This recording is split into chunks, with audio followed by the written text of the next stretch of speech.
Hey friends, I'm so glad to see you again.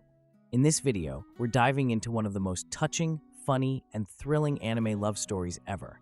Every episode is packed with unexpected twists, new attempts, and a roller coaster of emotions. So, if you're a fan of heartfelt stories, awkward moments, and characters who go above and beyond, sometimes even overboard, for love, this video is definitely for you. Sit back, relax, and enjoy the ride. Mona is a beautiful girl who has always been surrounded by compliments and attention, but in high school, she meets Kuroiwa, a boy seemingly immune to her charms. Intrigued, she decides to conquer him, making him her new goal. Since she was a baby, Mona stood out for her beauty, and as she grew up, everyone was enchanted by her. In school, boys competed to be close to her, but Kuroiwa was different.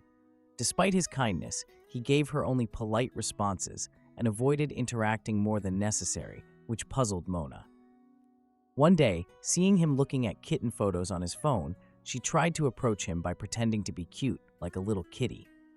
While everyone admired her adorable gesture, Kuroiwa remained unmoved and asked her not to bother him. This hurt Mona's ego, as she couldn't understand how someone could resist her charms. Frustrated, she came up with new plans to grab his attention, such as climbing a ladder to show off her legs when he passed by. However, Kuroiwa remained indifferent, leaving Mona confused and determined to figure out what it would take to win his heart.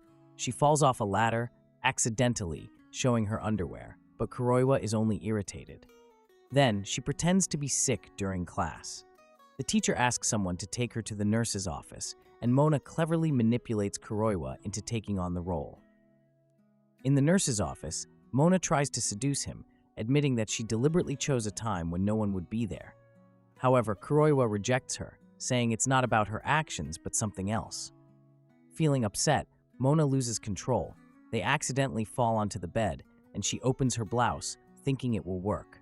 But Kuroiwa remains cold, advising her to save such actions for someone she truly loves. The next day, Mona continues her attempts to win his attention, even during gym class. She poses, showing off her figure, but Kuroiwa ignores her. After class, she follows him to the water fountain, where she accidentally gets her shirt wet. Feeling embarrassed, Kuroiwa gives her his shirt to cover up. Mona notices his physique and blushes, but he quickly leaves.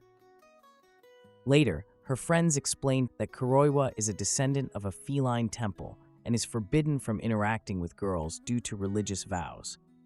He has never met girls like her before, and finds it difficult to resist the temptations of the city. Despite this, Kuroiwa fears breaking his principles for a relationship. The next day, Mona returns his washed shirt. Kuroiwa thanks her, but again tries to distance himself, repeating to himself, "Clear mind, pure spirit." Nevertheless, thoughts of Mona begin to creep into his consciousness.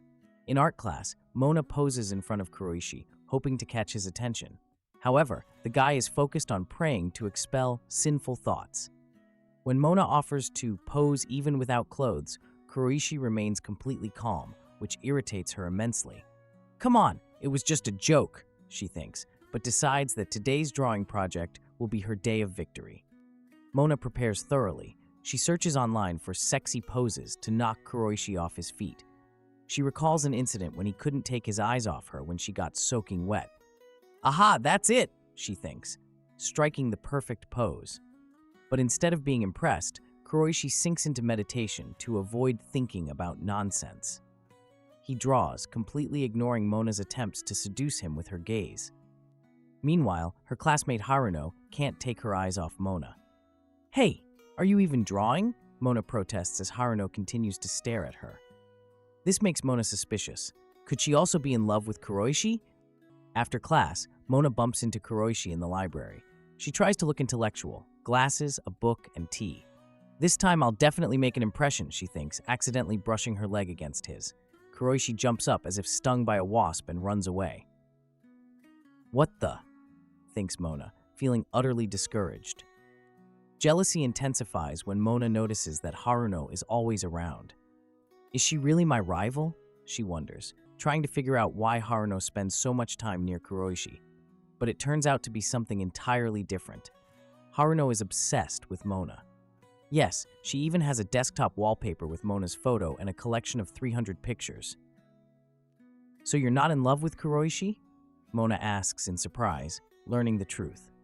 Haruno shyly admits that she just wanted to be closer to her favorite classmate. Mona agrees to accept Haruno's help in winning Kuroishi over, though it still feels a little strange that someone adores her so much. The next day, Mona tries to confess her feelings to Kuroishi, but the words get stuck in her throat. Instead of saying, "I love you," she blurts out, "You disgust me." Kuroishi, the true gentleman, assures her that he didn't see anything under her skirt and walks away. What the hell did I just do? Mona thinks, feeling like a complete failure. Eventually, Mona and Haruno start working together for the school festival. Haruno suggests the idea of a cafe with costumes, but Mona adamantly refuses. "I'm not wearing a huge costume that hides my best features." Still, they find common ground, and Mona realizes that perhaps Haruno isn't such a bad ally after all. Mona is preparing for the school festival. Her friend Haruno tells her about the legend of the Bridge of Love, a bridge where, if you hold hands with your beloved, you can be together forever. Mona decides to use the festival as an opportunity to catch Kuroiwa's attention. She plans to use costumes from the drama club, including maid outfits, police uniforms, and even her secret weapon, a bunny costume. "No, this is too much even for me," Mona thinks to herself. While trying on the costumes, Kuroiwa catches Mona in one of the outfits. To avoid awkwardness, they hide in a closet. Kuroiwa feels extremely uncomfortable and is clearly praying to every saint he knows, while Mona feels like she's living in a romantic comedy, hoping he can't hear her pounding heart. After Haruno leaves, they emerge from the closet. Mona realizes she's used her weapon of mass destruction on Kuroiwa, but he remains calm and even compliments her. "You look cute, but it's a bit too revealing." However, afterward, he begins avoiding her. At the festival, Mona's group runs a cafe with waitresses dressed in bunny costumes. Mona tries to grab Kuroiwa's attention, but he's busy working in the kitchen. Haruno takes matters into her own hands and forces them to hand out flyers together. Mona's attempts to spend time with Kuroiwa turn into a series of mishaps. She gets scared by zombies in the haunted house, and her skirt gets stuck in the decorations. Kuroiwa helps Mona get out of the awkward situation with her stuck skirt. Blushing from embarrassment, Mona decides to keep trying. She offers Kuroiwa a crepe but accidentally smudges it on his face.